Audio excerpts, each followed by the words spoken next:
first of all, thank all the organisers and BNJC for hosting this event.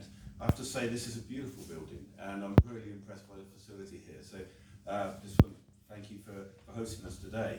And I certainly felt very welcome right from the start, as soon as I walked through the doors, so that's wonderful. And I do, as I said at the beginning there, I do think it's no small part to Tony Bloom and the Bloom Foundation. So I'll take the opportunity to wish the Albion every success on Wembley on Sunday. I wish to also thank Brian and Hove Faith in Action for arranging this hustings. I believe that term Faith in Action is absolutely pivotal to what I believe, and I believe faith without works is mere words, and so I honour what that's aiming to do. So I believe the faith communities in our city are bringing about real change for good and hope for the many, especially those in most need. And that really ties into where I'm from. I'm standing in Goldsmith. I've chosen to go with Labour. I've got involved with Labour, and the reasons for that stems from my faith as a Christian. Very much driven by to act justly, to love mercy and walk humbly. Is a verse from the Old Testament which really chimes with what motivates me to get involved.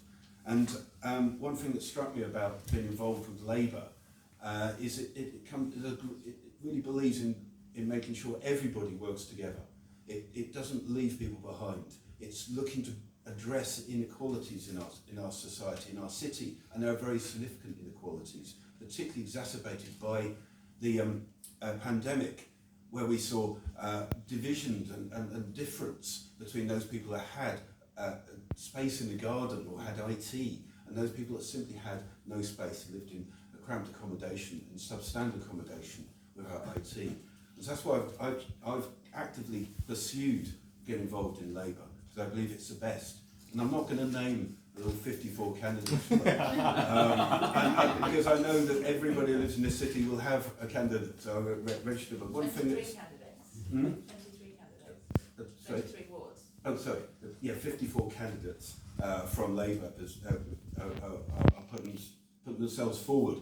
And one thing that's really encouraged me as a Labour is that the diversity of those candidates, and we've got just that strength from diversity. We've got each and every community in some way represented, and a phrase that I really want to emphasise. It's in our manifesto. It's which I do. We put this online. We've only got a limited number of paper copies to save the planet, but we do think it's well worth you taking the time to read online. The phrase we put in there is "nothing about us without us," and that's that's a phrase I think is really important. It's wrong, I think, to impose upon communities unless you involve the communities, and I believe that applies to the faith communities, the many different faith communities of our city. And so I've taken that phrase out of our manifesto, and I think it applies to people represented here. And so I'm encouraged by the diversity that Labour brings, because we're able within that diversity to reflect many different communities and be part of to ensure that they are involved at every stage of things that may affect them. Thank you, Trevor. And then Mark. Thanks, Rick. So I'm Mark Strong. I'm the candidate for Queen's Park, and not surprisingly, I'm from the Green Party. And yes, thanks to BNJC and Rick and the Faith in Action. People of faith, especially Jews, have a rich history of political involvement in the UK.